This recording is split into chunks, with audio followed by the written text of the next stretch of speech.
gente, no 6º episódio da série Clássicos da Ficção Científica, nós vamos falar do que talvez seja o mais importante, aclamado e cultuado livro que nós falamos até agora. Neuromancer, de William Gibson. Neuromancer é um livro de 1984, escrito pelo norte-americano /canadense William Gibson, que foi muito aclamado pela crítica e pelo público na época do lançamento dele, e se tornou um marco seminal do movimento literário /cinematográfico /cosmético /estético que a gente chama hoje de cyberpunk. Eis um livro que foi copiado por muitos, mas nunca foi superado, e que venceu tanto o Hugo, quanto o Nebula, quanto o Philip K. Dick Award, o que é notável considerando que ele é o primeiro livro do William Gibson. Mas do que diabos fala cyberpunk? Bom, cyberpunk é um subgênero da ficção científica que tem suas raízes no começo dos anos 1980, principalmente com o filme Blade Runner, de 1982, e Neuromancer, de 1984. É um gênero que lida com conceitos de inteligência artificial, realidade virtual, alta tecnologia com baixos padrões de vida, sociedades decadentes com protagonistas marginalizados, capitalismos super desenvolvidos e agressivos com megacorporações que assumem o controle do Estado, ou seja, elas provêm o que o Estado normalmente provém.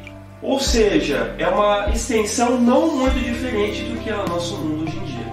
E além disso, existe uma noção de que o cyberpunk é tanto movimento político quanto ele literário, quanto ele cinematográfico, permeando artes plásticas, a moda e etc. Neuromancer fala de um carinha chamado Case. O Case é um hacker viciado, decadente, patético, que faz parte de uma sociedade decadente, patética, que traiu os empregadores dele e por causa disso ele foi envenenado. Ele é contratado por um outro cara que promete que vai curar ele se ele conseguir completar esse serviço. Então ele se alia a uma espécie de samurai das ruas, que é uma mulher que tem umas unhas que saem, sabe assim, tipo, elas crescem e ela sai matando as pessoas. Ele se envolve com segredos militares, inteligências artificiais e a tal da Matrix, que é uma realidade virtual onde a pessoa se conecta e vai lá fazer as coisas dela. O gênero cyberpunk se tornou extremamente popular nos anos 1980 e 1990 e tem fãs ávidos desde então, principalmente no Brasil, sendo que ele é o gênero favorito da escolha dos escritores brasileiros. Porém, pessoalmente, eu não entendo exatamente qual que é o chance do negócio. Neuromancer, que talvez seja o mais próximo que eu já encontrei da Bíblia da ficção científica, um tipo de livro que não recebe críticas de pessoas que leem ficção científica, talvez seja o livro mais excepcional que eu já odiei. E pô, eu odiei ele, página por página, linha por linha. Eu prometi que eu não ia fazer a barba enquanto eu não terminasse de ler ele, e eu demorei 2 meses para ler ele. O resultado vocês podem ver aqui. Ora, existem 2 correntes de pensamento na atualidade sobre acadêmicos que discutem ficção científica, que dizem o seguinte: que o cyberpunk é, ao mesmo tempo, um espelho da nossa sociedade, capaz de enviar informações fidedignas sobre o nosso mundo contemporâneo, como ele é um gênero que foi criado com prazo de validade, ou seja, ele é pré-datado, ele já foi superado vistos os desenvolvimentos tecnológicos que nós temos no século XXI. Eu tendo a concordar com as duas e ao mesmo tempo com nenhuma. Meu maior problema com o Neuromancer foi que, embora eu tenha achado ele inteligente e sofisticado, sem contar o fato de que ele foi feito há 31 anos atrás, eu achei ele frio, truncado e desprovido de humanidade. A narrativa do livro é excessivamente complexa e no fim eu acho que ela não leva a lugar nenhum.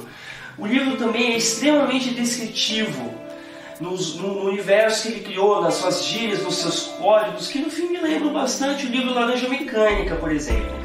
Porém, essas descrições elas são tão cognitivas como elas são visuais. Por exemplo, no começo do livro tem uma passagem em que o autor descreve o céu de Tóquio, onde se passa a história, como tendo uma cor de prata. Existe uma certa dificuldade de nós conseguirmos visualizar um céu cor de prata, mas nós conseguimos imaginar um céu cor de prata e tudo que um céu cor de prata implica, ou seja, a poluição, a decadência, a escuridão, etc. Os personagens também são complicados, porque eles são rasos, eles são desprovidos de evolução. Eles também são inconsistentes, ou seja, o autor descreve eles de uma forma e depois eles se comportam de outra forma. Por exemplo, eles têm imensos diálogos expositivos cuja eloquência simplesmente não condiz com a forma como eles foram apresentados no começo do livro. Uma característica do autor William Gibson é que ele não introduz os conceitos que ele está tratando. Você vai pescando eles conforme a narrativa avança. Isso é inteligente e é sofisticado, mas é uma via de mão dupla, assim como muitos dos recursos que o autor usa durante o livro. Por exemplo, talvez seja um recurso proposital o fato de que você não consegue estabelecer uma conexão emocional com os personagens, mas isso é uma via de mão dupla. Isso tanto pode alienar o leitor, quanto pode envolver o leitor na narrativa. E no meu caso, eu me senti alienado. Em nenhum momento eu me senti envolvido pela história que estava sendo contada, tampouco pelos personagens que faziam parte dessa história.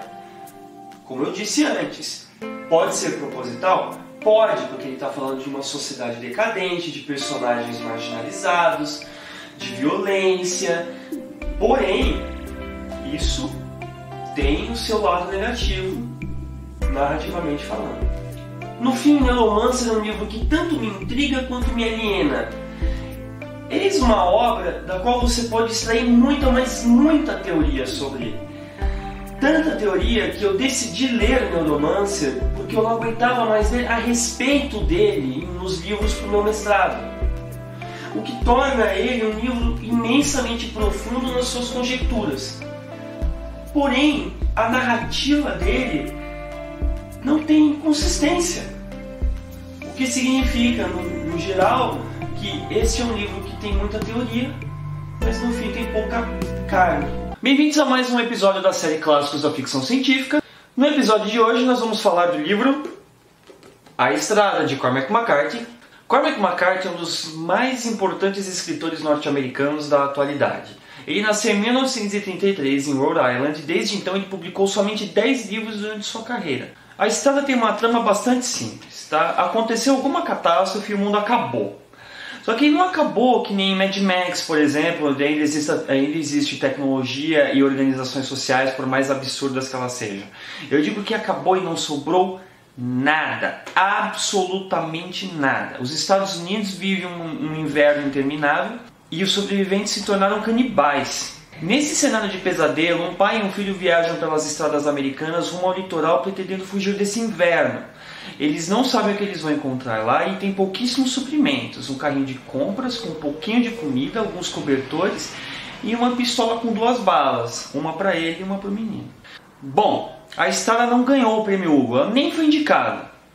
No entanto, ele ganhou o prêmio Pulitzer, que é o mais importante e prestigiado prêmio da literatura e do jornalismo norte-americanos e um dos maiores do mundo, ao lado do Prêmio Nobel de Literatura, por exemplo. Eu li A Estrada alguns anos atrás e eu já tinha lido alguns livros do Cormac McCarthy, O Meridiano Sangrento e Onde os Velhos Não Têm Vez. Ele tem um estilo de escrita bastante distinto, tá? Ele usa sentenças longas e sem vírgulas. Os textos dele são altamente descritivos e carregados com certas verdades universais. Uma coisa que ele faz é que ele não usa aspas para designar diálogos. Esse é um recurso utilizado nos Estados Unidos. Aqui no Brasil a gente usa travessão. Porém, ele não usa nenhum dos dois. Ele diz que ele não gosta de aspas porque ele acha que é um símbolo feio e ele não gosta de símbolos feios no texto dele. Mas enfim, é um recurso estilístico. E os finais dos livros dele geralmente são pessimistas e ambíguos. Bom, A Estrada contém quase todas essas características. Então, em A Estrada, parece que o McCarthy ele deu uma diluída, digamos, no estilo dele. Então, aqui a escrita é mais cadenciada, embora ela ainda seja seca, rústica, sem floreios nem rodeios, que nem são os outros livros dele. Só que ela é um pouco mais direta, ele abusa menos do uso de sentenças e períodos muito longos, etc. Embora ainda tenha um pouco aqui. Este é um livro lento, difícil, pesado, repetitivo e deprimente. Porém, apesar disso tudo, ele é um livro com uma beleza maravilhosa e estonteante. O final, principalmente os 2 últimos parágrafos, talvez sejam uma das coisas mais lindas que eu já tive o prazer de ler na minha vida. Esse é um livro que parte seu coração e que te assombra, mas que te maravilha ao mesmo tempo. Então, por ser um livro propositalmente difícil, muito difícil, eu aconselho muita cautela antes de lê-lo. O mesmo vale para o filme, embora eu não tenha gostado muito do filme, mas se você quiser conferir, vale a pena. Mas é um livro que precisa ser lido, é um livro que merece ser lido, porque ele é um dos melhores livros do século XXI. E eu sei que o século XXI tem poucos anos, mas é bem provável que este seja um dos livros mais importantes da nossa época. E eu me recuso a dizer que porque ele é altamente alegórico, se usa de simbolismos e alusões bíblicas, possui uma linguagem super bem trabalhada e é super aclamado e vencedor da droga do Pulitzer, que ele não é ficção científica. Tá? A Estrada fala de amor de pai e filho, ele fala de esperança, de falta de esperança, ele fala da decadência da sociedade, ele fala de Deus, ele fala da fragilidade da condição humana, que são todos temas de que a ficção científica fala. E ele se passa na droga de um apocalipse, ou de um pós-apocalipse, de um holocausto nuclear. Então eu sugiro que vocês leiam, tá? E tirem as suas próprias conclusões, mas ele tá no Clássicos da Ficção Científica. Oi gente, eu sou o Roberto, você está no canal do Rusgeek e hoje é dia de Clássicos da Ficção Científica. O livro da vez vai ser Marte Ataca, Guerra dos Mundos, de H.G. Wells. Herbert George Wells foi um escritor inglês nascido em 1866 e falecido em 1946. Além de ficção científica, ele trabalhou com história, política e comentário social. Mesmo assim, ele ficou mais conhecido por ser escritor de ficção científica, e seus livros mais famosos são os clássicos A Máquina do Tempo, de 1895, A Ilha do Dr. Moreau, de 1896, O Homem Invisível, de 1897 e Guerra dos Mundos, de 1898. Ao lado de Júlio Verne e Hugo Gernsback, ele é considerado um dos pais da ficção científica. A Guerra dos Mundos é um de seus romances mais comentados. Ele foi escrito entre 1895 e 1897 e foi primeiramente publicado nas revistas Person Magazine, no Reino Unido, e Cosmopolitan, nos Estados Unidos. Ele só foi virar livro em capa dura em 1898, quando ele foi publicado em Londres, na Inglaterra. Guerra dos Mundos tem uma premissa bastante simples. Sob o ponto de vista de um narrador em primeira pessoa, cujo nome nós não conhecemos, e o seu irmão, cujo nome nós também não conhecemos, o livro acompanha uma invasão extraterrestre que acontece na Inglaterra do final do século XIX. Esses invasores vindos de Marte são dotados de uma incrível tecnologia e, com suas máquinas de destruição, chegaram na Terra para simplesmente nos exterminar. Depois que o protagonista se separa de sua esposa, ele vai vagando de cidade em cidade fugindo da destruição. No meio do caminho ele encontra um padre que enlouqueceu diante daquilo tudo e juntos eles fazem o possível para sobreviver. Acontece uma sucessão de eventos a partir daí até o final do livro que, por motivos de spoiler, eu não vou contar. Se bem que, tendo o livro mais de 100 anos de idade, vocês já deviam saber, ou não? Apesar de ter uma trama relativamente simples, Guerra dos Mundos é recheado de perturbadores comentários sociais que são relevantes até hoje, 100 anos depois da publicação do livro. O livro tem visões contundentes sobre darwinismo social, evolução humana, imperialismo e colonialismo. Júlio Verne tinha uma visão otimista com relação à tecnologia e o desenvolvimento tecnológico do final do século XIX. Só que isso tudo vai por água abaixo com H.G. Wells, que mostra invasores com uma tecnologia muito superior à nossa que chegaram aqui para nos colonizar. É importante lembrar que naquela época a Inglaterra era uma potência mundial, além de ser um país colonialista e imperialista. Em Guerra dos Mundos, H.G. Wells inverte os papéis. É por meio da violência e da destruição em massa que esses alienígenas marcianos colonizam nosso planeta. É o lado negro do desenvolvimento científico do século XIX. Depois, no século XX, todo esse lado negro ficou evidente com a vinda da Primeira e da Segunda Guerra Mundiais, do Holocausto e uma série de outros eventos extremamente violentos que impactaram profundamente a nossa história recente. Também há um componente de darwinismo social muito presente no livro. Esses alienígenas chegam aqui aqui exercendo seus direitos como uma raça superior à nossa, mais avançada no processo evolutivo. As máquinas pilotadas pelos marcianos são chamadas de tripods, ou seja, são máquinas que andam sob 3 pernas.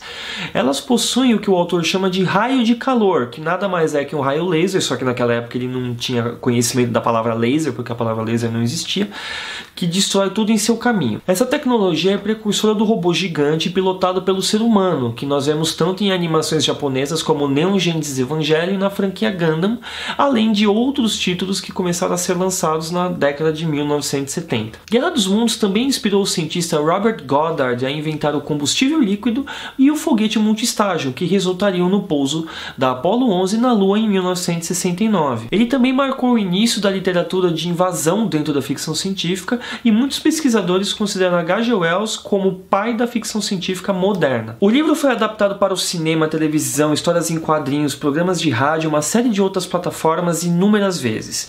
No cinema, as 2 adaptações que mais chamam a atenção são as de 1953 e a de 2005, dirigida por Steven Spielberg e estrelada por Tom Cruise, que apresenta uma visão contemporânea da obra do H.G. Wells.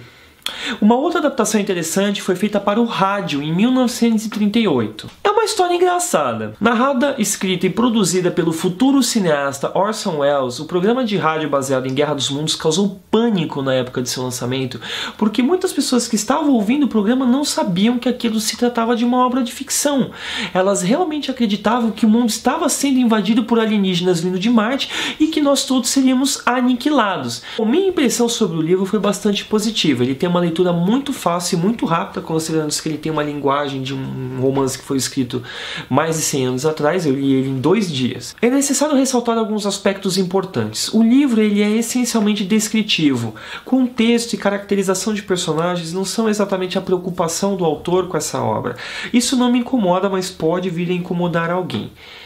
No fundo, eu acredito que Guerra dos Mundos é um grande relato sobre a guerra, e para mim é um dos relatos mais interessantes sobre a guerra que eu já li em obras de ficção. Oi gente, eu sou a Gabi e hoje a gente vai falar de O Conto da Aia, da Margaret Atwood. Margaret Atwood é canadense e nasceu em 1939. Ela queria ser escritora desde os 6 anos e desde então já publicou vários romances, poemas, contos, ensaios e inúmeras outras coisas. O Conto da Aia foi publicado em 1985 e no mesmo ano ganhou 2 prêmios, o Arthur C. Clarke Award e o Governors General's Award, um prêmio canadense. O livro é uma distopia e esse aqui foi uma grande influência para Margaret Atwood escrever o Conto da Aia. Curiosamente, ela escreveu o Conto da Aia no ano 1984. E o que a Margaret Atwood quis fazer de diferente no Conto da Aia foi trazer uma perspectiva que a maioria das distopias daquela época, e no geral assim, não abordavam, que é a perspectiva feminina. Em 1984, as mulheres servem para ser prostitutas ou esposas. Não há voz para as mulheres nesse tipo de literatura. E o que a Margaret Atwood fez foi dar voz a uma personagem feminina em meio a um regime totalitário que retirou exatamente os direitos das mulheres. A história se passa num futuro não tão distante em que desastres e guerras nucleares devastaram o mundo e as mulheres não são mais férteis. Em um pedaço dos Estados Unidos, um grupo religioso toma o poder e funda a República de Gilead. Nesse regime totalitário, as mulheres perdem seus direitos ao voto, à identidade e aos seus corpos. Mas não foram só as mulheres que perderam seus direitos. Homossexuais, pessoas não brancas, ateus, pessoas com religiões diferentes do governo, homens e mulheres divorciados, feministas, todas essas pessoas foram colocadas para limpar o lixo tóxico decorrente das guerras nucleares. Já as mulheres foram divididas em algumas categorias. Nós temos as esposas, que são as esposas dos governantes, comandantes e pessoas com dinheiro. Nós temos as martas, que são as empregadas e cozinheiras. As tias, que são as pessoas que cuidam da educação das aias, que é outra categoria, e as econoesposas, que seriam todas essas coisas numa só e reservada para os homens mais pobres. E claro, como eu falei, temos as aias, que são as pessoas mais importantes nesse livro aqui. As aias são as mulheres férteis que restaram. Elas são identificadas principalmente por suas roupas vermelhas e toucas brancas. As aias são usadas para reprodução nas famílias dos comandantes. São forçadas repetidamente a fazerem sexo com seus donos enquanto são seguradas pelas esposas deles para tentar dar filhos para essa família, em uma visão deturpada de uma passagem da Bíblia. Ou seja, elas são legalmente estupradas. A nossa protagonista é a Offred, que significa literalmente propriedade de Fred. Todas as aias recebem novos nomes conforme as famílias que servem. Antes do governo dar um golpe em Gilead, a Offred era casada com um homem divorciado e tinha uma filha. Eles tentaram fugir para o Canadá, mas foram pegos e a Offred foi forçada a servir a um comandante. Nós acompanhamos o dia a dia de Offred enquanto ela tenta se agarrar aos poucos símbolos restantes de sua identidade como mulher, mãe e esposa, ao mesmo tempo que ela é impiedosamente sugada pela identidade coletiva de Aya, serva e não pessoa. A narrativa é em primeira pessoa e bastante intimista, e nós somos jogados na vida da Offred e conhecemos um pouco do seu cativeiro, lapsos de seu passado e reflexões sobre o mundo que ela foi forçada a viver, desde seu treinamento como Aya até a casa do comandante. Offred nos deixa a par do que ela sabe sobre a organização da sociedade e a religiosidade adotada. Ela também nos fala da família do comandante, principalmente dele e da esposa dele, mas também das pessoas que trabalham ali na casa e das aias que vivem ao redor. É interessante como a Offred, apesar de estar num lugar muito opressivo, consegue sentir empatia por todas as pessoas que convivem com ela, principalmente a esposa do comandante, que, segundo ela mesma, não está numa posição muito melhor que as aias. A leitura do livro é mais angustiante e frustrante ainda porque ele não nos dá um final, ele não nos dá as respostas que buscamos e não nos dá uma perspectiva de melhora. Um ponto que eu acho importante de ser discutido nesse livro é como a Offred nos conta que o golpe da República de Gilead foi feito. Não foi um golpe que simplesmente tirou as pessoas do poder e colocou uma república totalitária no lugar e tirou todos os direitos das mulheres de uma vez. Não. Foi tudo feito sutilmente e aos poucos. Primeiro, as mulheres perdem o direito a trabalhar. Depois a ter o próprio dinheiro, depois a ter suas próprias famílias, a sair de casa e por assim vai, até que elas cheguem onde estão. Isso foi feito de forma que as pessoas não tivessem tempo para se revoltarem, então quando elas perceberam o que estava acontecendo já era tarde demais. É muito chocante porque é algo muito próximo. Pra mim é uma das distopias mais apavorantes porque ela podia acontecer amanhã. Como a mãe da Offred dizia, não podemos acreditar que os nossos direitos são para sempre. É preciso estar sempre lutando, é preciso ter consciência de que eles são frágeis e podem ser tirados de nós a todo momento. Oi gente, eu sou o Roberto, você está no canal do Rusgeek e bem-vindos a uma nova edição do Clássicos da Ficção Científica. O livro da vez vai ser Admirável Mundo Novo, de Aldous Huxley. Aldous Leonard Huxley foi um escritor, crítico e ensaísta inglês nascido em 1894 e falecido em 1963. Apesar de ter escrito muitas coisas durante sua carreira, ele se tornou mais conhecido pelos livros As Portas da Percepção, de 1954, e Admirável Mundo Novo, de 1932. Considerado um pacifista e um humanista, Huxley foi indicado ao Prêmio Nobel de Literatura 7 vezes. Em Admirável Mundo Novo, Huxley imagina uma sociedade assustadoramente parecida com a nossa. A história se passa no ano de 2540 ou 632 depois de Ford. Ford aqui é Henry Ford, um dos pioneiros da indústria automobilística norte-americana e que no livro atingiu um status quase divino. Nessa história, as classes sociais são criadas via engenharia genética. As classes mais baixas são geneticamente alteradas para serem menos inteligentes, enquanto as classes mais altas têm habilidades cognitivas maiores e cumprem funções diferentes dentro dessa sociedade. O livro acompanha dois personagens principais, Lenina Crow e Bernard Marx. Lenina aceita a sociedade na qual ela vive muito bem. Bernard já nem tanto. Durante uma visita desses dois personagens a uma reserva de selvagens, eles observam rituais e encontram uma mulher chamada Linda. A Linda fez parte da sociedade deles um dia, mas ela se perdeu na reserva quando ela foi visitá-la uma vez e agora ela vive lá com o seu filho, um rapaz chamado John. O problema de Linda é que ela engravidou e, portanto, não pôde retornar à sociedade. O que acontece é que, nesse universo criado pelo Aldous Huxley, o sexo é estimulado, mas as relações familiares não. Ser pai ou mãe de alguém é considerado uma coisa terrível e até obscena. Diante da possibilidade de um possível exílio por conta de várias coisas que ele fez e disse, Bernard vê a oportunidade de confrontar essa possibilidade. Ele leva John e sua mãe para o seu mundo, e lá o rapaz selvagem vira uma celebridade instantânea. Toda a sociedade de Admirável Mundo Novo é voltada para a felicidade de seus cidadãos, não importando o custo. As pessoas são programadas para serem felizes vezes desde que elas são bebês. Alto-falantes ficam repetindo palavras na cabeça das crianças enquanto elas dormem, e quando adultas elas usam de psicotrópicos para se livrarem de sentimentos de solidão e tristeza. O mundo também é construído em cima dos conceitos do Fordismo, ou seja, a fabricação em massa, a homogeneidade e o consumo de bens descartáveis. Quando se lê Admirável Mundo Novo, o leitor tem uma sensação de estranhamento com relação aos conceitos apresentados pelo autor, principalmente no começo, quando visitamos a linha de produção onde as pessoas nascem. Contudo, conforme o livro avança, o leitor vai percebendo que esses conceitos refletem de uma forma assustadora a realidade na qual nós vivemos hoje. Aqui, em Admirável Mundo Novo, o casamento, a solidão e a tristeza foram abolidos em prol do sexo e da felicidade alcançada artificialmente. Este é um romance de ideias, não de histórias. Consequentemente, eu tive uma certa dificuldade para gostar propriamente do livro, porque não há uma conexão a ser estabelecida com os personagens ou uma trama para ser acompanhada. Dito isso, assim como 1984, Admirável Mundo Novo é um livro extremamente complexo e que foi responsável por moldar a ficção científica tal como a conhecemos hoje.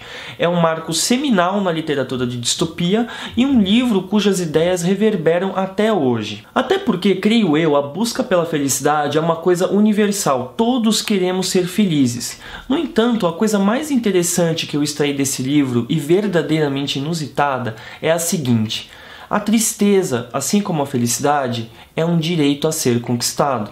O livro da vez é Duna, de Frank Herbert. Frank Patrick Herbert Jr. foi um escritor norte-americano nascido em Washington em 1920 e falecido em 1986.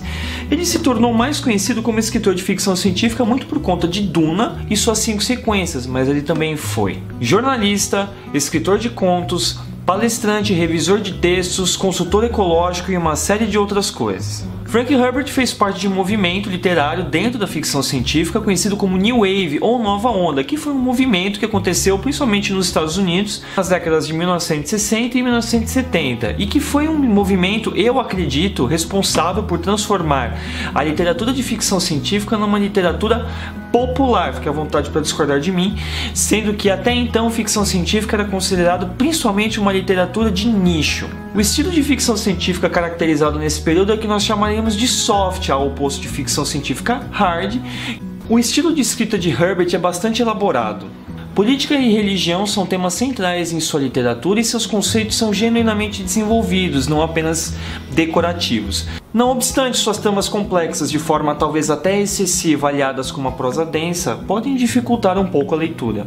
Duna é um romance do gênero space opera publicado em 1965.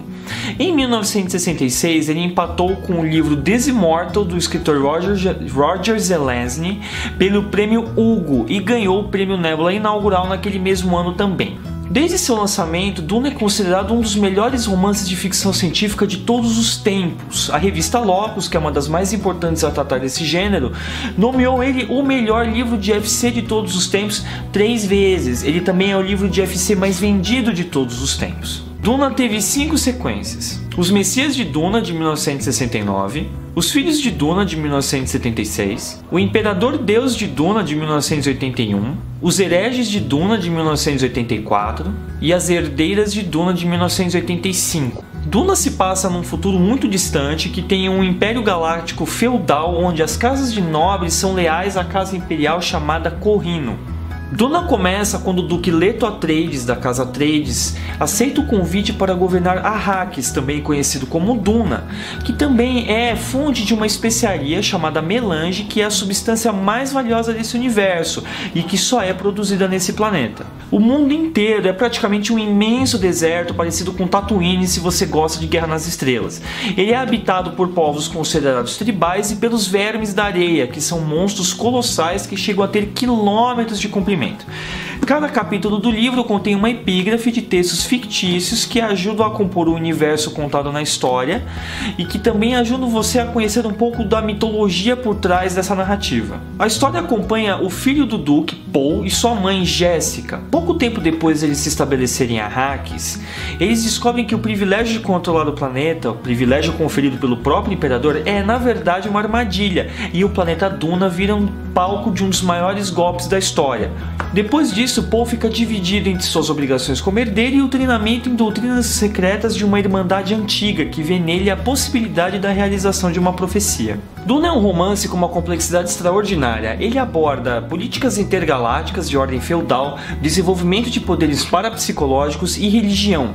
Porém, eu acredito que seu impacto mais profundo dentro do espectro da ficção científica é seu aspecto ecológico. Duna tem uma descrição de seu mundo sem igual dentro da ficção científica. Ele me lembra um pouco A Mão Esquerda da Escuridão, de Ursula Le Guin, a maneira como ele constrói toda a cultura de um povo ao redor da natureza do planeta. Eu vou explicar. Em A Mão Esquerda da Escuridão, toda a sociedade se desenvolveu cultural e biologicamente para sobreviver às condições invernais do planeta chamado Getten, que na nossa língua se traduz como inverno. Já em Duna, a sociedade se desenvolveu cultural, política e biologicamente para sobreviverem às condições extremamente áridas do planeta, tão áridas que a água se tornou um artigo de luxo. Isso categoriza Duna como um romance planetário, isto é, um livro onde boa parte da trama se desenrola ao redor da descrição do planeta, contanto que essa descrição tenha alguma importância narrativa, como é o caso de Duna, como é o caso de A Mão Esquerda da Escuridão. O interessante sobre Duna é que todos os elementos e terminologias que compõem o mundo de Arrakis e os povos que habitam ele são coerentes, ou seja, fazem parte integrante da narrativa e não servem somente como adornos, como em tantos outros romances de fantasia e ficção científica lançados depois dele. O impacto de Duna dentro da ficção científica é paradigmático. Tenho algumas dificuldades em aceitar que Duna é o melhor livro de ficção científica de todos os tempos. Não me leve a mal, eu acho que ele é absolutamente formidável. Porém, eu acho que ele é bastante problemático em alguns pontos. Por exemplo, a política e a prosa do Frank Herbert são bastante densas e confusas em alguns momentos e isso pode ser problemático. O protagonista Paul Atreides também é chato e arrogante na maior porção do livro, mesmo que ele tenha motivo para ser assim. Mas eu acho que meu maior problema com esse romance foi como o final dele é apressado. Eu tô falando de um livro que tem 500 páginas, e mesmo assim o autor resolveu muitas de suas principais peças narrativas nas últimas 10 páginas, e eu achei isso um pouco desnecessário. Mas, mesmo assim, os personagens de Duna são muito vívidos, assim como a descrição que Frank Herbert faz do planeta. Oi gente, eu sou o Roberto, você está no canal do Rusgeek e bem-vindos a uma nova edição do Clássicos da Ficção Científica. O livro da vez será A Mão Esquerda da Escuridão, da Ursula Le Guin. A Escuridão é o meu livro de ficção científica favorito de todos os tempos. A da Escuridão talvez seja o romance mais famoso da carreira da Ursula Le Guin. Ele foi publicado originalmente nos Estados Unidos em 1969 e venceu o prêmio Hugo de melhor romance no ano seguinte. Foi um livro que fez um sucesso tremendo nos Estados Unidos na época do seu lançamento e que projetou a Le Guin como uma das principais autoras de ficção científica de sua época. Em 1975 ele foi eleito o terceiro melhor livro de sci-fi de todos os tempos e uma nova pesquisa feita em 1987 o posicionou em segundo. De acordo com o crítico Harold Bloom, a Ursula Le Guin, mais até do que o Tolkien, foi responsável por elevar os gêneros da fantasia e da ficção científica ao status de alta literatura. Então vamos lá, neste livro aqui, um emissário chamado Gimli é enviado até um planeta chamado Getten, que na língua local significa inverno, com o objetivo de convencer seus governantes a agregar esse mundo a uma confederação de planetas da qual ele faz parte. Durante a sua jornada, ele é traído, preso por um desses governantes e resgatado por um homem chamado Estraven, ou Estraven, que parte com ele numa jornada através do gelo de mais de 1000 quilômetros em busca da liberdade. Isso resume praticamente toda a trama de A Mão Esquerda da Escuridão. O que mais destaca é este livro no panteão de obras de ficção científica é sua ambientação. Em Getten, os habitantes não possuem gênero, eles são 100% ambissexuais, ou seja, sem sexo definido. Funciona assim, durante a maior parte do tempo os habitantes de Getten eles não possuem sexo. Durante um breve período que eles chamam de Kemer, eles entram na fase sexual. Quando se formam casais, um membro do casal assume durante o Kemer características sexuais masculinas ou femininas e ele não tem controle sobre isso. O outro membro do casal, em resposta, automaticamente assume as características sexuais opostas. E depois que o Kemer termina, eles voltam a ser perfeitos andrógenos. Por não ter essas tensões entre os gêneros masculino e feminino, a sociedade de Getten conta com diferenças muito interessantes com relação à nossa sociedade. Por exemplo, uma pessoa pode ser simultaneamente pai e mãe de vários indivíduos. Em Getten também não existe estupro e não existe guerra. Existe violência, sim. Existe assassinato, sim. sim, mas nenhuma violência nesse mundo engloba violência sexual e mobilização armada. Eu acredito que nesse livro a Le Guin ela trouxe uma das maiores discussões de papéis de gênero da história da literatura de ficção científica e de outros gêneros literários também. Muitas autoras encontraram no sci-fi uma maneira de questionar certos papéis sociais e normas sociais vigentes, mas também de imaginar como essas normas e cenários poderiam ser diferentes. O livro não deixa de ter uma certa polêmica. Por exemplo, a Le Guin ela escolheu usar um pronome de tratamento masculino para se referir a todos os habitantes do planeta, então ela chama todos os habitantes de Getten de ele. Isso fez com que vários críticos argumentassem que o problema de Getten não é que não existe gênero, mas é que não existem mulheres. E eu acho uma crítica muito válida, mas eu discordo no seguinte sentido. O livro é narrado por um homem em primeira pessoa que usa o pronome ele porque ele acredita que o pronome ele é mais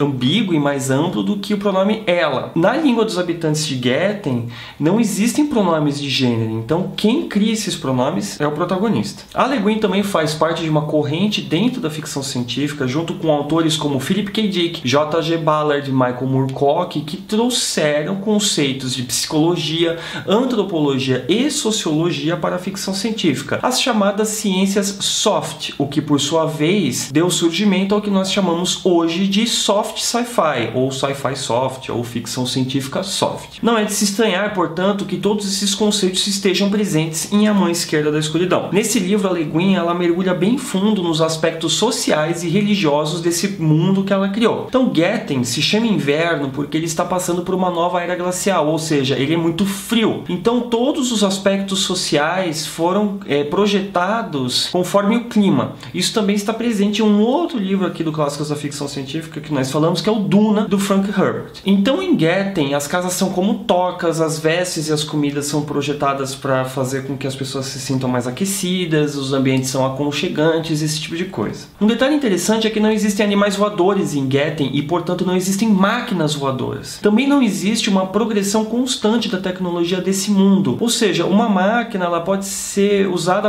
para a mesma função, da mesma maneira, há milhares de anos, e os habitantes do planeta não sentem a necessidade de aprimorá-la, aperfeiçoá-la ou modificá-la. A religião em Getten também é bastante complexa e bem explorada pela autora. Todos os habitantes lá têm uma religião assim, todos não, né, mas os habitantes lá têm uma religião assim mais parecida com o budismo, com conceitos de karma e afins. E em um determinado momento o protagonista, o Gilliard, chega a visitar um oráculo perguntando sobre o futuro. Eu acho isso interessante porque historicamente a ficção científica buscou um rompimento com o mito e com a linguagem mitológica. Mas este é um caso em que a autora buscou trazer de volta conceitos da mitologia tanto na construção de mundo quanto na história em si. A Le Guin usa a mitologia muito bem em todos os seus romances, mas principalmente nesse aqui, e eu gosto muito disso. Então, para resumir, eu acho que A Mão Esquerda da Escuridão une duas coisas que eu acho muito importantes e que eu sempre busco em obras de ficção científica: uma boa ideia e uma boa história. Apesar de eu ter dito que o livro não tem uma trama assim muito complexa, ele tem uma das histórias mais bonitas e tristes,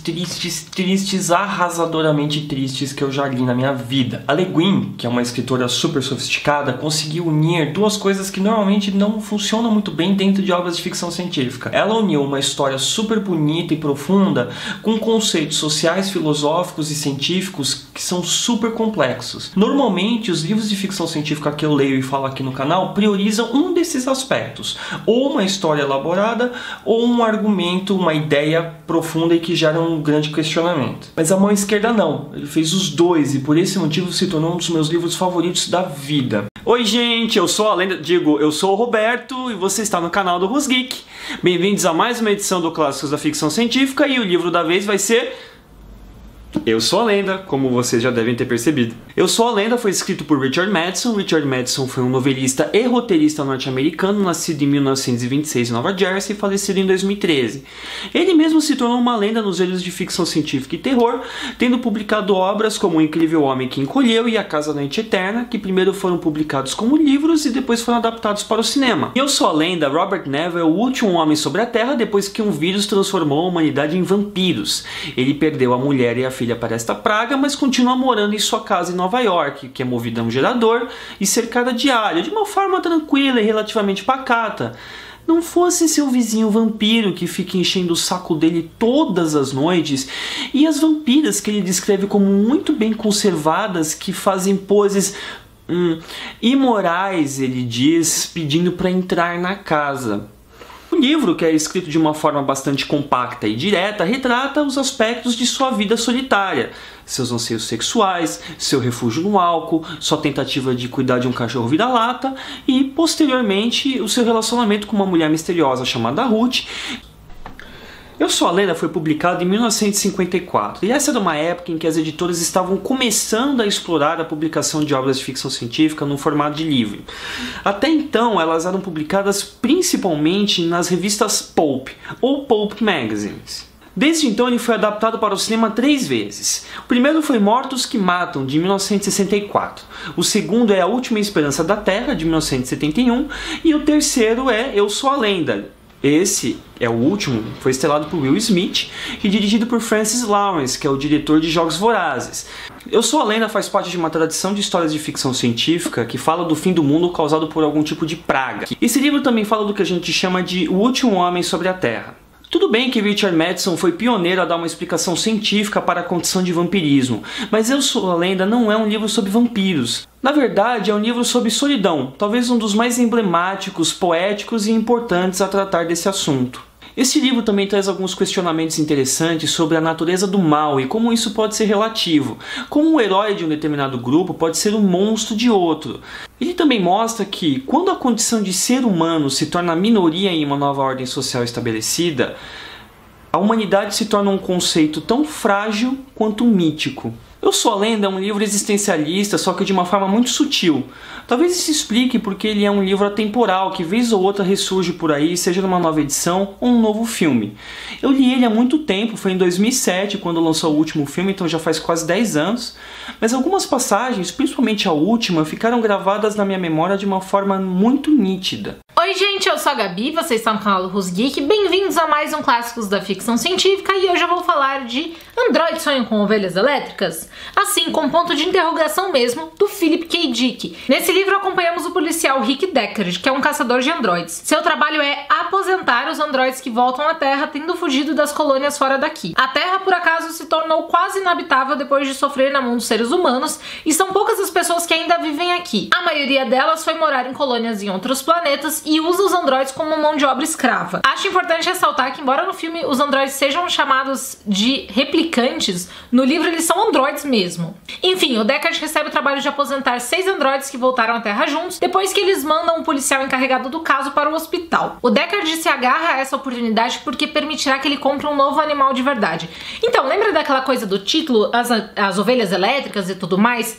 O Deckard tem uma ovelha elétrica, porque a ovelha verdadeira dele morreu, e é mal visto pela sociedade que você não tenha animais de verdade, mesmo que a gente, assim, basicamente tenha aniquilado toda a vida na Terra. Então, ele compra essa ovelha elétrica para substituir a verdadeira e enganar os vizinhos, mas um dos maiores sonhos dele é ter novamente um animal de verdade. O Deckard vai atrás desses androides e digamos que não vai ser tão fácil quanto ele gostaria que fosse. Acontece que para saber se uma pessoa é ou não um androide, ele precisa fazer um teste com várias perguntas e medir o tempo de resposta delas. Só que algumas coisas acontecem e talvez esse teste não seja 100% confiável. Isso faz o Deckard pensar que ele talvez possa ter aposentado um ser humano, o que o faz questionar seu trabalho e toda a construção social em que ele vive. Eis que essa é a grande questão do livro. O que nos diferencia dos androides, já que eles pensam, sentem e são fisicamente idênticos a nós? São as nossas memórias? É o fato de que nós nascemos biologicamente enquanto eles são geneticamente engendrados? O Philip K. Dick coloca várias dessas indagações no livro, e uma delas diz respeito ao fato dos seres humanos nascerem enquanto os androides são criados, mas talvez a mais profunda delas diga respeito ao fato de que os seres humanos são capazes de sentir empatia. É isso que no livro marcaria a maior diferença entre os humanos e os androides, a capacidade de sentir alguma coisa pelas outras pessoas e pelos animais. E é por isso que ter um animal de verdade é tão importante e não ter um é muito mal visto. A questão da empatia é muito forte em todo o livro, tanto que eles até meio que tem um jogo / religião na qual você se conecta às outras pessoas numa viagem muito louca em que todas as pessoas estão conectadas em uma única mente com um único objetivo. O Deckard tem algumas ressalvas quanto a esse jogo religião, principalmente porque a mulher dele é viciada nesse negócio e ele não consegue entender muito bem qual é o propósito disso, mas é um elemento muito importante para mostrar essa questão da empatia, principalmente porque os androides não seriam capazes de participar desse jogo. Agora, saindo do livro, nós sabemos que existem algumas questões psicológicas que fazem com que algumas pessoas não desenvolvam empatia, não se importem com as consequências de seus atos ou com as outras pessoas. E aí é interessante pensar que talvez, se elas fossem analisadas por esse método que ele usa no livro, fossem consideradas androides. E aí, será que elas seriam aposentadas? Será que o Deckard já aposentou algum ser humano? Quanto ao filme, como eu falei pra vocês no começo do vídeo, e tá escrito aqui na capa, Androids Sonham com Ovelhas Elétricas inspirou o filme Blade Runner de Ridley Scott, lançado em 1982. A ficção científica não serve só para prever o futuro,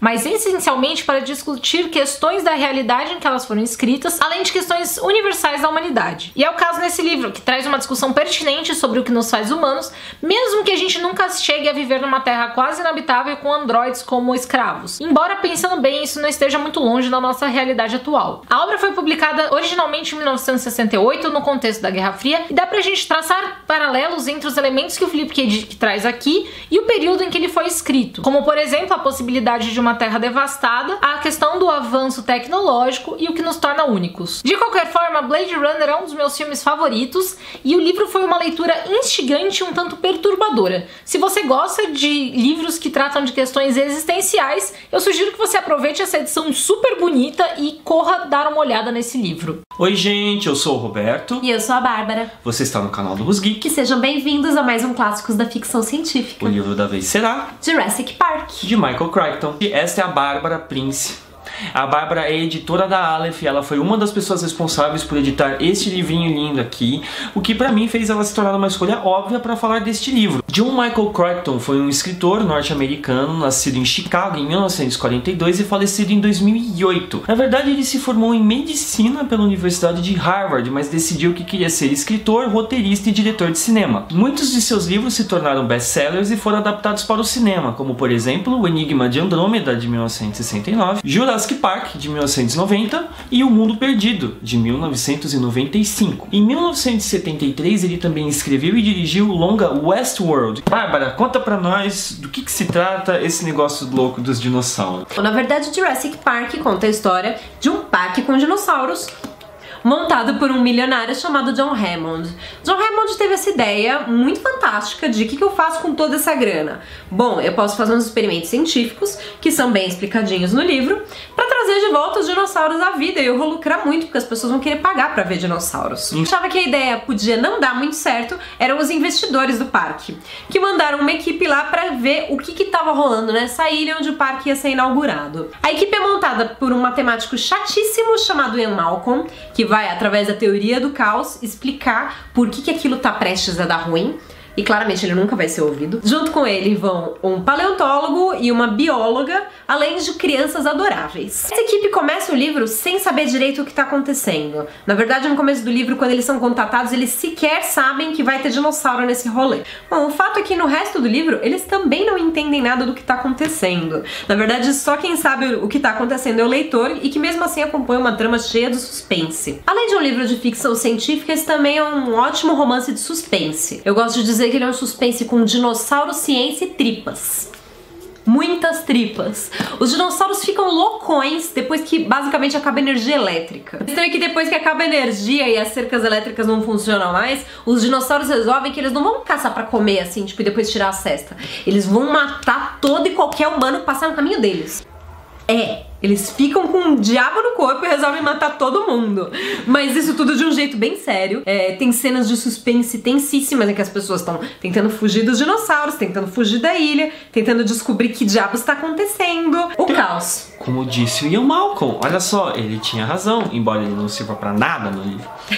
Na verdade, ele serve mais ou menos como uma voz do autor, explicando pro leitor em que ele baseou toda aquela trama, o formato da trama e as coisas saindo do controle. Eu gosto de pensar que é até de um jeito um pouquinho cômico, sabe? Porque o John Hammond, que é o milionário, ele tem um ar cômico em volta dele, pelo menos pra mim. É um cara que tá pouco se lixando pra humanidade e ele jamais vai admitir que ele pode ter tido uma ideia ruim. E em volta dele, com esse ar cômico, tem o mundo no caos. Bom, alguns temas-chave ecoam pelos trabalhos do Michael Crichton, e isso inclui Jurassic Park, que é a tecnologia que foge do controle. Então, assim, os livros dele são suspensos de ficção científica muito bem embasados cientificamente, que mostram que quando a tecnologia não funciona como ela foi programada para funcionar e acaba saindo do controle. Claro, né? Você não programa o dinossauro para fazer o que você quer que ele faça. São criaturas vivas, apesar de elas serem frutos de uma tecnologia super avançada. As histórias dele normalmente são contos de advertência que mostram o que acontece quando o desenvolvimento tecnológico cai na mão de pessoas que não têm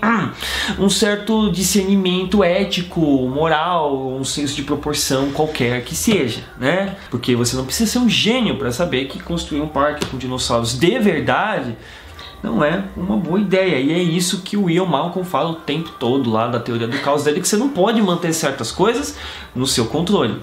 Oi gente, eu sou a Gabi, você está no canal do Rusgeek e hoje eu vim falar do clássico da ficção científica Laranja Mecânica, de Anthony Burgess. Laranja Mecânica é um livro horror show sobre o nosso drug Alex, um malenque ultra violento que gostava de bater em Vex. Não entendeu nada? Calma que eu vou explicar. John Anthony Burgess Wilson nasceu em Manchester, na Inglaterra, no dia 25 de fevereiro de 1917.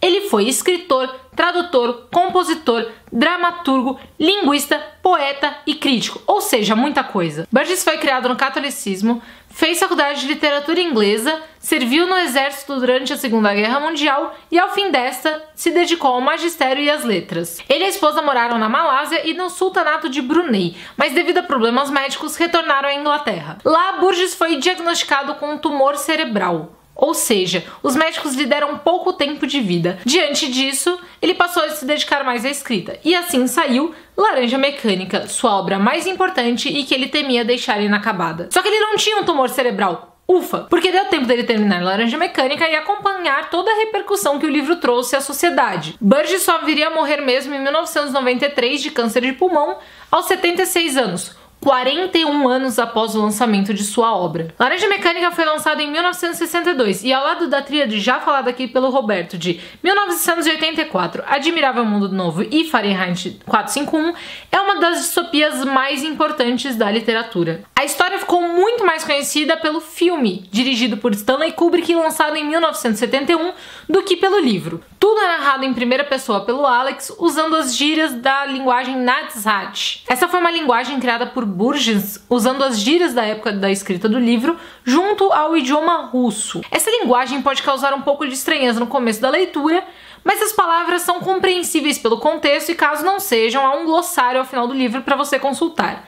Eu consultei o glossário muito pouco porque eu achei que dá para entender bastante pelo contexto mesmo da frase. Alex começa a história com 15 anos e, ao lado de seus drugs, ou amigos, ele gosta de passar as madrugadas bebendo, usando drogas e batendo em pessoas nas ruas. Eles vagam pelas ruas, escolhem pessoas aleatórias e dão chutes e socos só para ver o sangue escorrer.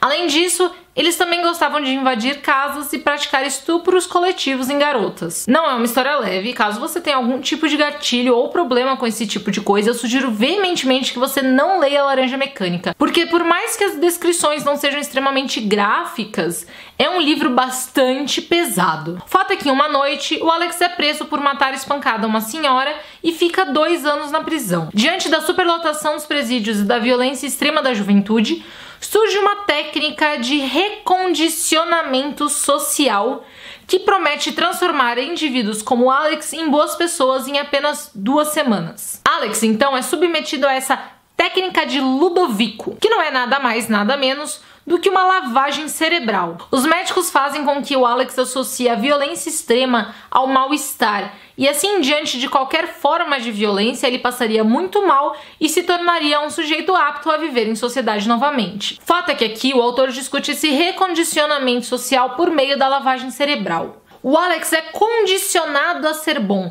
Ele não escolhe ser bom ou ruim mais. Ele é obrigado a ser bom. E é sobre a falta de liberdade de escolha que Laranja Mecânica discute. É sobre um governo que decide tirar esse livre-arbítrio das pessoas em prol de um bem maior. E Burgess deixa esse questionamento. Será que isso é correto? Será que é certo que as pessoas sejam condicionadas a ser boas? Será que tirar essa escolha realmente torna alguém bom? Burgess acreditava que não. Que é melhor você ser mal por escolha do que ter essa escolha retirada de você por um governo ou instituição. Inclusive, nos extras presentes nessa edição, ele também discute esse recondicionamento social feito pelas religiões. Ele acredita que vale você ter a escolha e que é importante que nós tenhamos a liberdade de escolhermos se queremos ser bons ou ruins. É esse questionamento que o Burgess deixa bem claro no final desse livro. Oi gente, eu sou o Roberto, você está no canal do Rusgeek e bem-vindos a uma nova edição do Clássicos da Ficção Científica. O livro da vez será Nós, do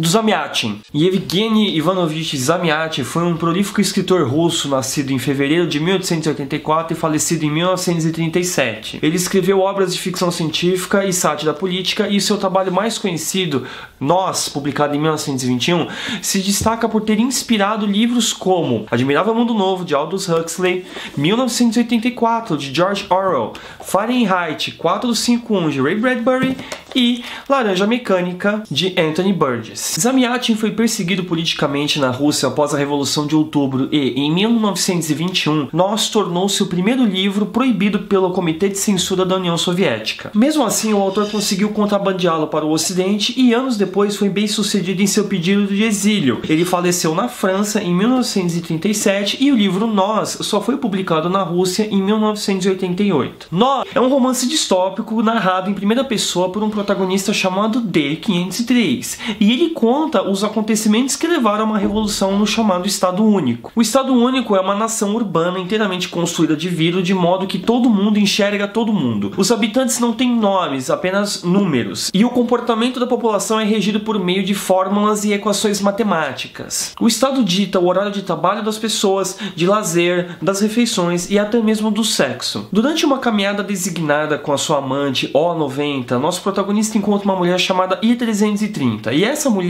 bebe álcool, fuma cigarros e flerta descaradamente com o D-503, que são todas coisas proibidas pelo Estado Único. E é claro que o D-503, depois de uma certa repulsa inicial, gradativamente vai se tornando obcecado por essa mulher. E quanto mais ele se aproxima dela, mais ele vai descobrindo sobre uma revolução que está prestes a estourar. Além das óbvias influências das obras de Aldous Huxley e George Orwell, Nós se destaca por seus méritos próprios. O livro tece um comentário muito forte contra o totalitarismo. O livro expande a evolução industrial a um extremo e retrata um estado que acredita que a imaginação e o livre-arbítrio são as causas da infelicidade. Desse modo, para que a humanidade seja emancipada, ela deve ser controlada com eficiência industrial e precisão matemática. Esse sistema desenvolvido pelo autor foi inspirado no Taylorismo, que também é chamado de administração científica. Essa sistematização e desenvolvimento científico são temas comuns à ficção distópica e já foram tratados aqui no canal. Essa noção de que o conhecimento científico é a única forma de conhecimento válida pode ser perigosa, pois não dá conta de toda a complexidade da experiência humana. Distopias como Nós, em 1984, retratam a luta de sistemas totalitários contra a imaginação e livre-arbítrio, que eles julgam serem mecanismos perigosos para o alcance da felicidade coletiva. Mas o livro de Zamyatin tem uma consciência política muito forte. Ele entende que as pessoas que estão no poder no Estado Único querem estar no poder simplesmente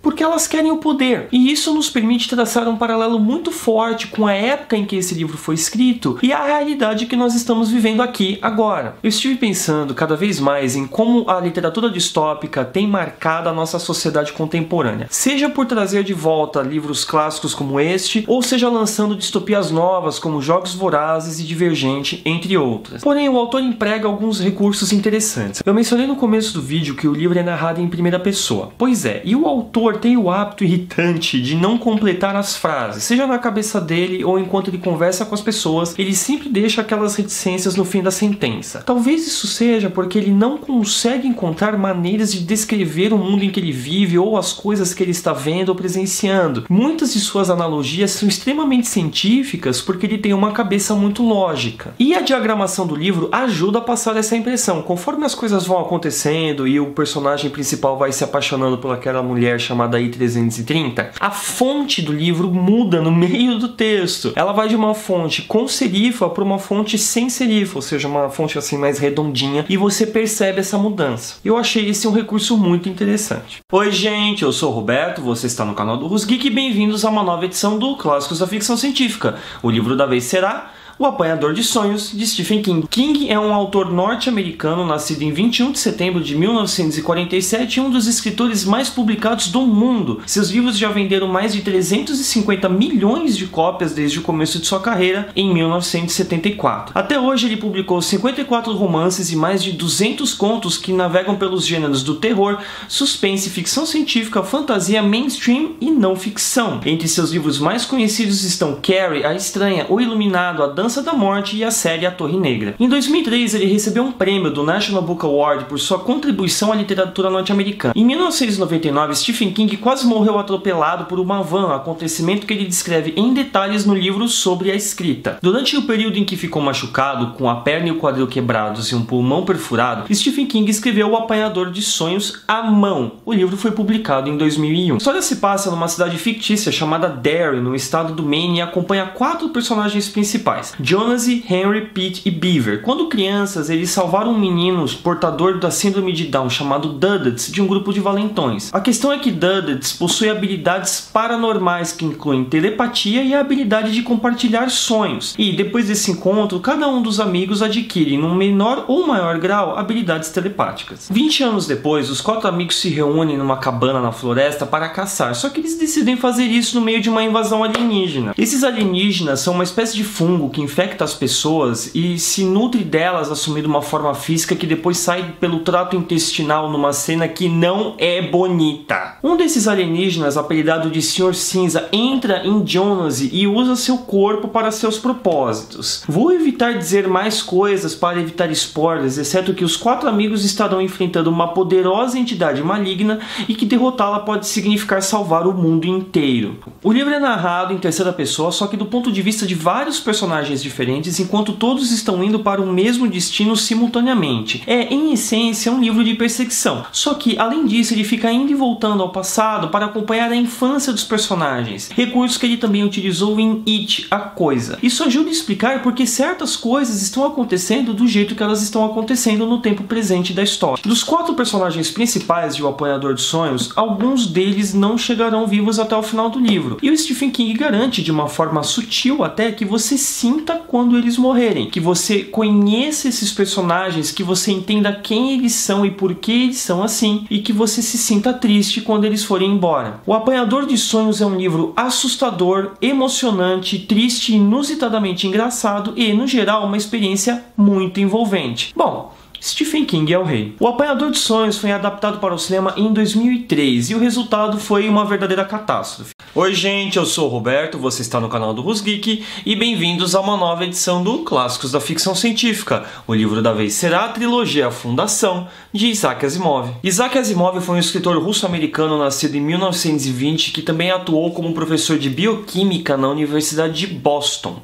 Ele se tornou um prolífico escritor de ficção científica e durante sua carreira escreveu ou editou mais de 500 livros. Só que mais até do que a saga dos robôs, que é composta por vários livros e contos, o Asimov se tornou principalmente conhecido pela trilogia da Fundação. A trilogia da Fundação é considerada uma das mais importantes obras de ficção científica de todos os tempos. O Asimov publicou os 3 livros em formato de livro entre o período de 1951 e 1953, mas o primeiro livro foi publicado originalmente como uma série de 8 histórias curtas na revista Astounding Magazine entre 1942 e 1950. Os 3 livros livros são Fundação, Fundação e Império e Segunda Fundação. Em 1966, eles venceram um prêmio Hugo especial como a melhor série de fantasia ou ficção científica de todos os tempos, vencendo concorrentes de peso como O Senhor dos Anéis, de J.R.R. Tolkien, e a série Barsoom, de Edgar Rice Burroughs. A proposta de Fundação é simples e bastante interessante. Um matemático chamado Harry Seldon desenvolveu um método científico chamado psicohistória. Por meio de cálculos matemáticos, ele previu a inevitável e irreversível queda do Império Galáctico,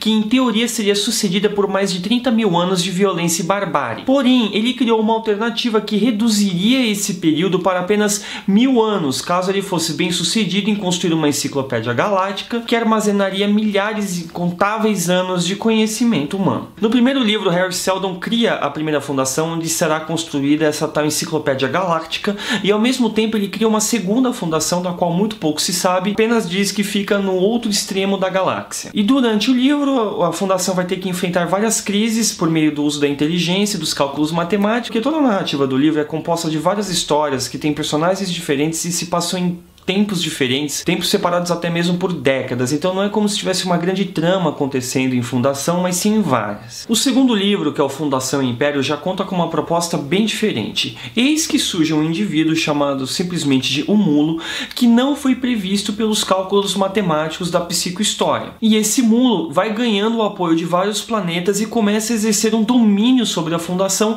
ao mesmo tempo em que ele busca descobrir onde fica a segunda Fundação. Só que se ele descobrir onde fica a segunda Fundação, ele vai acabar dominando toda a galáxia, e isso vai pôr um fim aos planos do Harry Seldon. Este foi com certeza o meu livro favorito da trilogia, e eu não fiquei surpreso ao descobrir que a história do mulo ganhou um prêmio especial do Hugo chamado Retro Hugo em 1996. O terceiro livro, que se chama Segunda Fundação, é todo focado na busca de vários personagens por essa fundação que o Harry Seldon disse que ficava do lado oposto da galáxia, e é mais ou menos isso, tá? Em termos de trama, não dá mais pra falar sobre o livro. Fundação surgiu no final de um período que é conhecido como a Era de Ouro da ficção científica. Historiadores, teóricos e acadêmicos que trabalham com ficção científica dizem que essa era começou no momento em que um cara chamado John W. Campbell Jr. assumiu o comando editorial da revista Astounding Science Fiction em outubro de 1937. Ela durou de 1938 até 1946, o que é um período breve, mas que foi marcado pelo surgimento de vários escritores que se tornaram importantes para o gênero da ficção científica, como o próprio Asimov,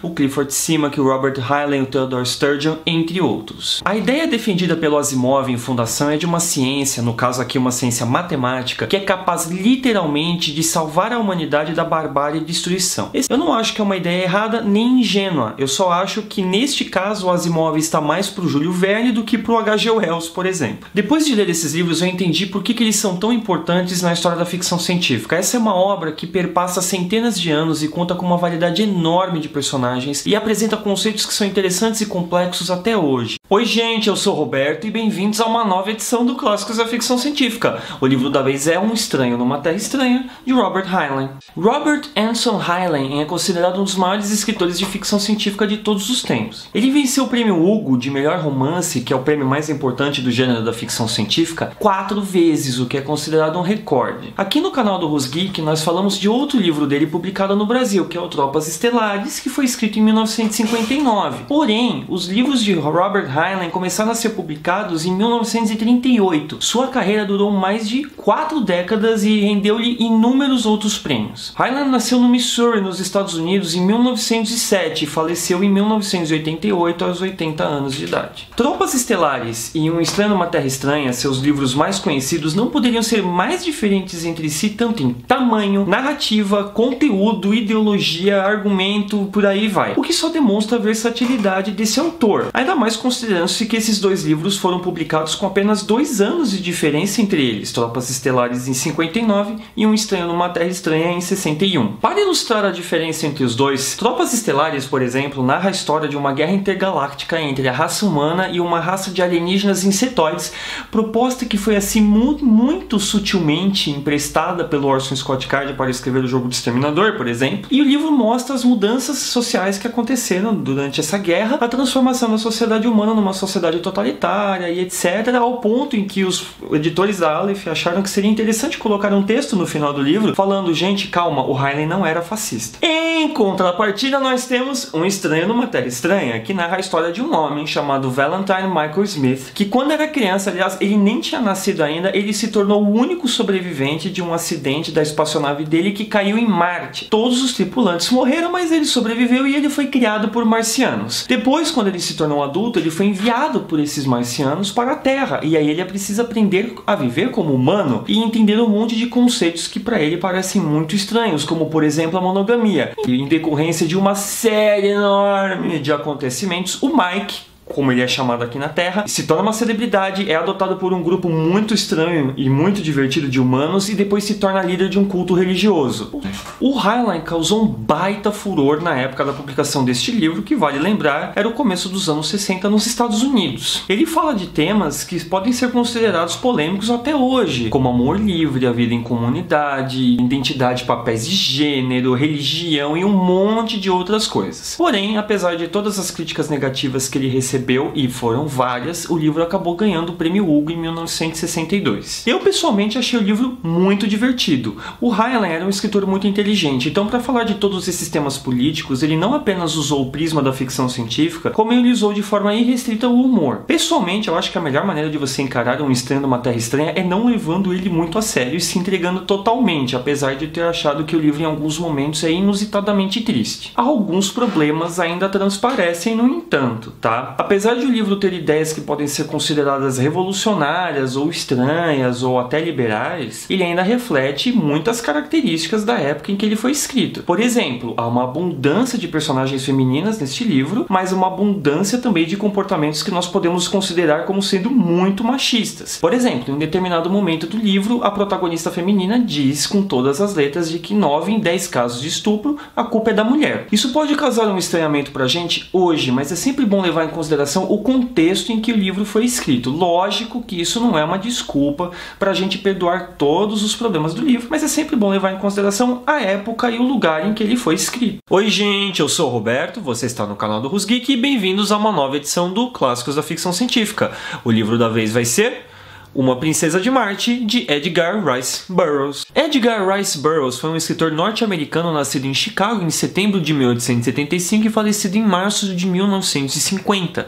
Durante sua carreira ele escreveu mais de 80 romances, mas seus personagens mais famosos foram Tarzan e John Carter.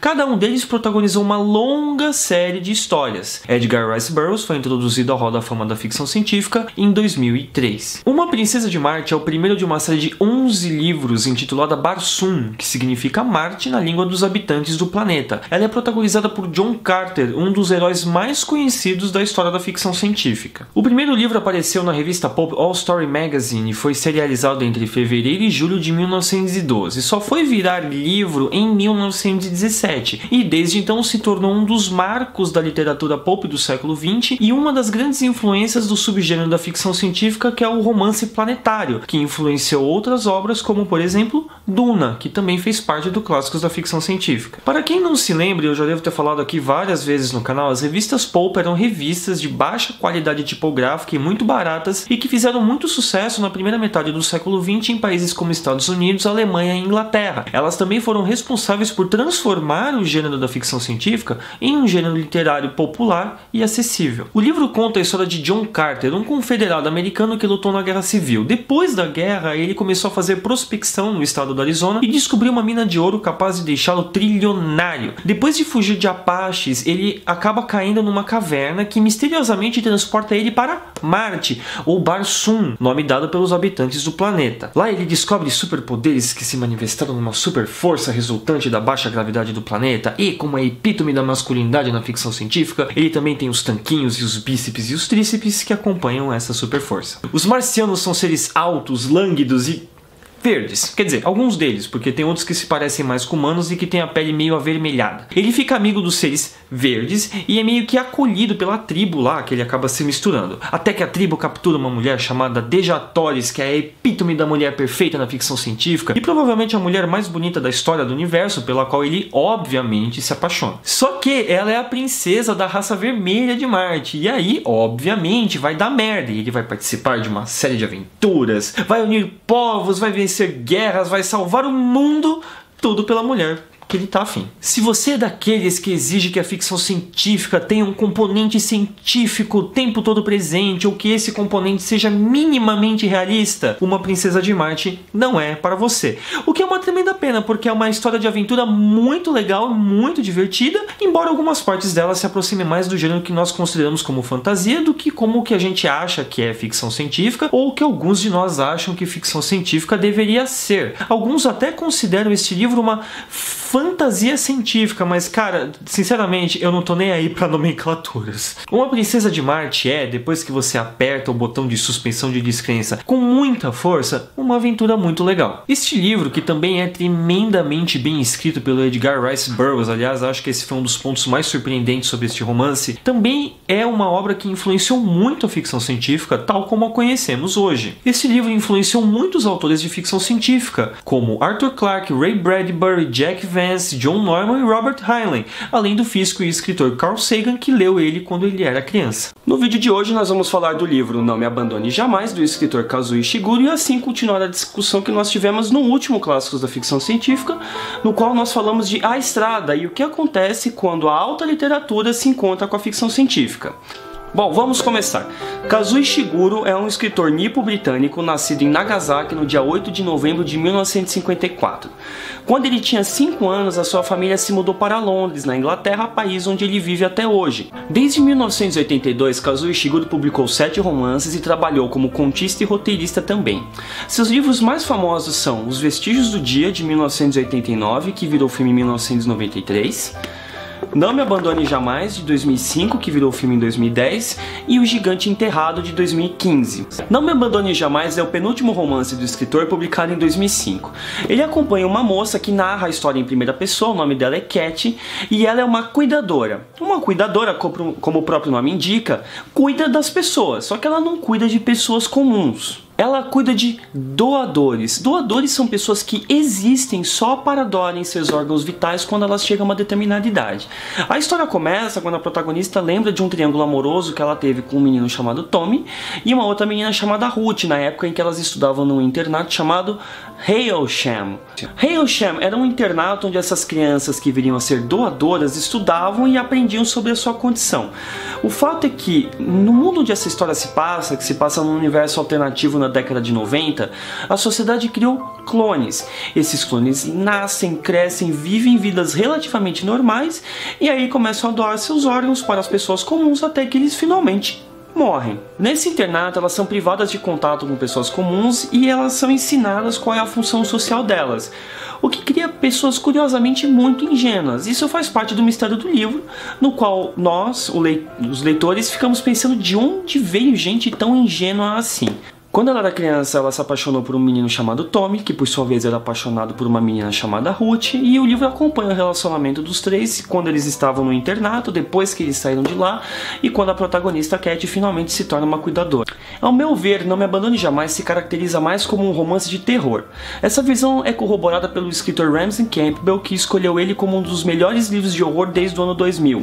Eu acho que Não Me Abandone Jamais é uma história de terror porque ele fala de uma situação absolutamente aterrorizante, principalmente porque a protagonista não acha que ela seja. Ele é um livro que eu acredito que, além de todos aqueles elementos que eu mencionei anteriormente, fala sobre o poder da cultura.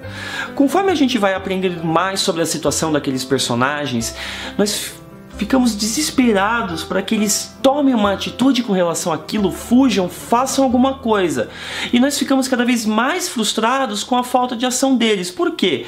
Porque eles estão tão imersos, tão enraizados naquela cultura, que não há motivo para eles pensarem em fugir. Não Me Abandone Jamais é claramente um livro de distopia. A diferença que ele tem com relação às outras distopias é que, na maioria delas, o protagonista ou o grupo de protagonistas se rebela contra o sistema. E aqui não é o caso. Me parece um pouco aquela série de televisão Black Mirror, quando o cara tenta se rebelar contra o sistema, ele é engolido pelo sistema. E aqui, no caso, nem isso. Os protagonistas sequer tentam se rebelar contra o sistema. Quando eu falei de A Estrada, eu falei que era um livro particularmente difícil, muito pesado, muito triste, muito violento, mas com alguma esperança no final. Eu lamento dizer que Não Me Abandone Jamais não é esse caso.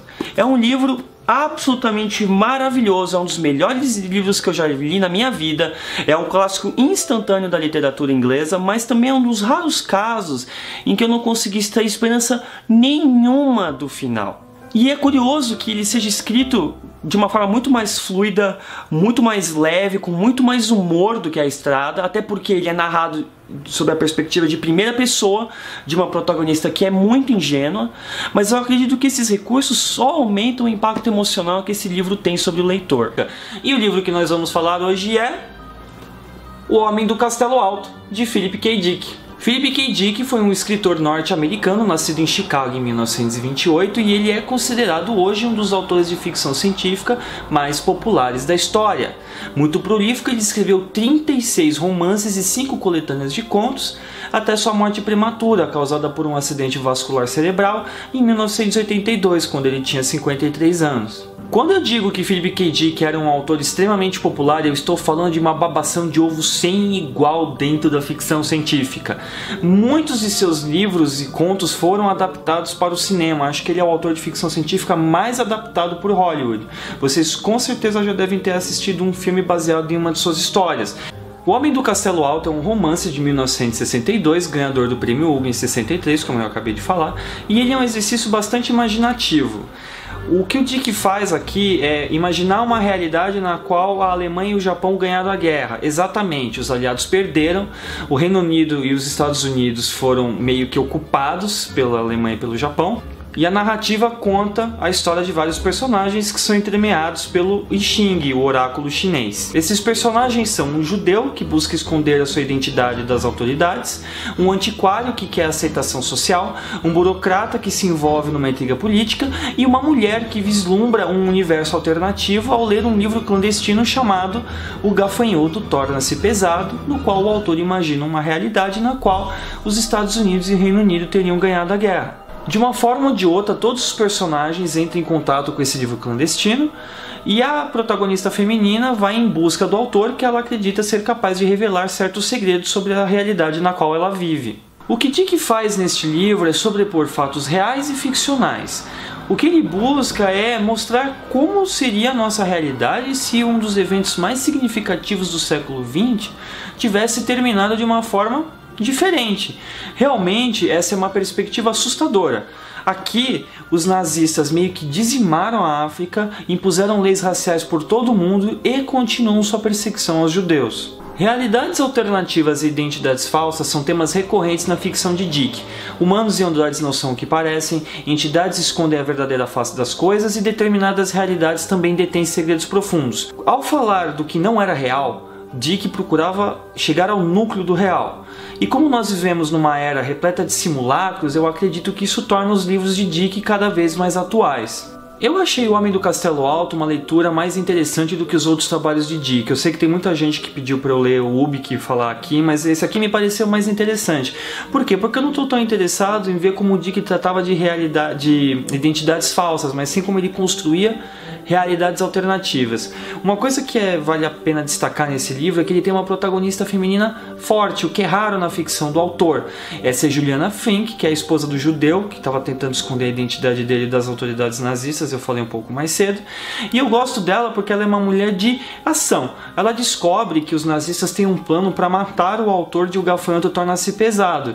E ela vai lá fazer alguma coisa a respeito e ponto final. Eu acho isso sempre muito bacana. Pessoalmente, eu achei O Homem do Castelo Alto uma leitura leitura bastante interessante, principalmente como o autor intercala a narrativa dos personagens com o I Ching, o oráculo chinês que eu também mencionei no começo do vídeo. Para quem não conhece, o I Ching é um oráculo milenar que funciona quando você joga moedas ou cartas e tira certas combinações numéricas. Cada combinação tem uma resposta para uma determinada pergunta que você faz e que você pode consultar no livro. Ele tem um livro, cada combinação tem uma resposta específica que está lá.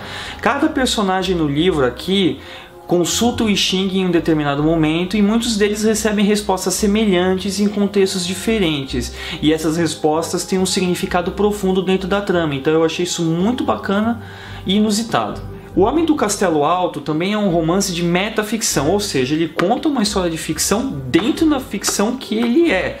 Essa ficção é o Gafanhoto Torna-se Pesado, que tem uma importância narrativa muito forte dentro deste livro, o que também é muito legal e sofisticado, porque poucos autores se aventuram a tratar desses conceitos. Bom, leitores desacostumados com o trabalho do Dick podem achar este livro lento e desprovido de ação, mas eu aconselho que você siga em frente, porque a narrativa dele reserva surpresas quando ela se aproxima do final. Alguns críticos argumentam que trabalhos anteriores do Dick se perdiam em labirintos de ideias e tramas super complicadas e que ele perdia controle da história. Porém, quando ele não perdia controle da história que ele estava contando, ele era um autor extremamente inventivo e capaz de acessar reinos que nenhum outro escritor da ficção científica era capaz. E eu acredito que O Homem do Castelo Alto seja esse caso. E nós vamos começar falando de 20.000 Léguas Submarinas de Júlio Verne. Júlio Verne foi um escritor francês nascido em 8 de fevereiro de 1823 e falecido em 1905. Sua obra mais conhecida é a série Viagens Extraordinárias, uma coleção de 54 romances publicados de 1863 a 1905. 20.000 Léguas Submarinas foi o 6º volume dessa coleção. Aliás, acho que meu pai tem quase todos lá em casa. Embora essa seja sua obra mais conhecida, não 20.000 Léguas, mas sim a série Viagens Extraordinárias, ele escreveu muito mais coisas, incluindo poemas, peças teatrais e ensaios de não ficção. Por seus trabalhos no século XIX, Júlio Verne é considerado um dos pais da ficção científica. É bom lembrar que o termo ficção científica só foi cunhado em 1929 por um editor chamado Hugo Gernsback. Seus trabalhos mais conhecidos são Viagem ao Centro da Terra, A Volta ao Mundo em 80 Dias, Viagem à Lua. É Viagem à Lua o título? Acho que é Viagem à Lua mesmo. E é claro, este aqui. 20.000 Léguas Submarinas foi originalmente publicado entre 1869 e 1870 em uma publicação periódica na França. Ele só virou livro mesmo em 1871 e acompanhava 111 ilustrações. Aliás, esta edição que eu estou segurando aqui tem as ilustrações originais, tá? É considerado até hoje um dos melhores romances de aventura de todos os tempos e um dos melhores trabalhos da carreira do Júlio Verne. Além disso tudo, o livro foi considerado à frente de seu tempo. Mesmo sendo uma história de ficção, era uma história de ficção com fortes embasamentos científicos. A descrição que o autor faz do submarino Nautilus é extremamente precisa, considerando-se que era um submarino high-tech, numa época em que submarinos ainda eram embarcações bastante primitivas. É o que nós poderíamos chamar hoje, em retrospecto, de algo próximo da ficção científica hard. O livro é contado em primeira pessoa pelo professor, pesquisador, estudioso, cientista Pierre Aronnax. Eu não sei francês, eu não sei pronunciar o nome dele, tá? Ele é convidado a participar de uma caça a um monstro marinho a bordo de um navio chamado Abraham Lincoln. Mas, no meio da brincadeira, esse navio é avariado e ele é arremessado ao mar junto do seu criado Conseil, que eu também não sei pronunciar o nome dele, então peço mil desculpas, e o arpoador canadense Ned Land. E eles são capturados, né, e são resgatados pelo submarino Nautilus, que na verdade era o monstro marinho que eles estavam caçando e que é comandado pelo Capitão Nemo. Junto do capitão eles vão viver uma série de aventuras que incluem lutar contra habitantes de uma ilha, uma lula gigante e outras coisas do tipo. Duas características na escrita do Júlio Verne chamam a atenção neste livro. A primeira é a quantidade exuberante de descrições científicas que ocupam a maior parte do texto. Essas descrições, embora sejam um pouco cansativas, elas evocam algo de sublime no que está sendo contado. Isso acontece muito por conta do fato de que o Júlio Verne ele era um cara otimista com relação à ciência e o desenvolvimento tecnológico do que então era o final do século XIX. Posteriormente, tudo isso viria por água abaixo com a literatura da H.G. Wells e depois com a Primeira Guerra Mundial, com a Segunda Guerra Mundial e por aí vai. E ele também era um cara adepto a histórias de descobrimento, então seus personagens principais, como o Capitão Nemo, como o Professor Aronnax, eles são desbravadores, são cientistas, são pesquisadores, esse tipo de coisa. A característica mais interessante de 20 Mil Léguas Submarinas é como Júlio Verne descreve o Capitão Nemo. Como a história é contada sob a perspectiva do Professor Aronnax em primeira pessoa, nós nunca temos acesso direto ao que o Capitão Nemo sente ou pensa. É quase o que nós chamaríamos de uma caracterização à distância. Tudo que nós vemos é filtrado pelos olhos do narrador. É legal observar como a relação entre esses dois personagens muda do começo para o final do livro. No começo do livro, o Professor Aronnax acha o Capitão Nemo um máximo. O Nemo é um explorador erudito, cosmopolita, extremamente sábio, rico, enfim, mas quando ele quer, ele é um tremendo de um assassino sanguinário. E isso começa a pesar na consciência do protagonista e a relação deles vai se deteriorando conforme a narrativa avança, ao ponto de que em um determinado momento o protagonista e seus colegas decidem fugir do submarino do Capitão Nemo. E é claro que eu não vou contar como é que a história acaba, né? Muitos acadêmicos discutem que o surgimento da ficção científica moderna se dá com o lançamento do livro Frankenstein da Mary Shelley. No entanto, foi só com Júlio Verne e o H.G. Wells que ficção científica começou a se moldar como um gênero reconhecido, embora ele não tivesse nome naquela época. Por isso que o Júlio Verne e H.G. Wells são considerados os pais da ficção científica. O importante é dizer que para um livro do século XIX, 20 Mil Léguas Submarinas, hoje, com facilidade, se enquadraria na ficção científica steampunk, com algumas características de ficção científica hard. Bom, vocês não vão ter a menor dificuldade para encontrar 20 Mil Léguas Submarinas nas livrarias. É um livro que foi relançado algumas centenas de milhares de vezes, até porque o autor já morreu faz muito tempo, então o livro caiu em domínio público.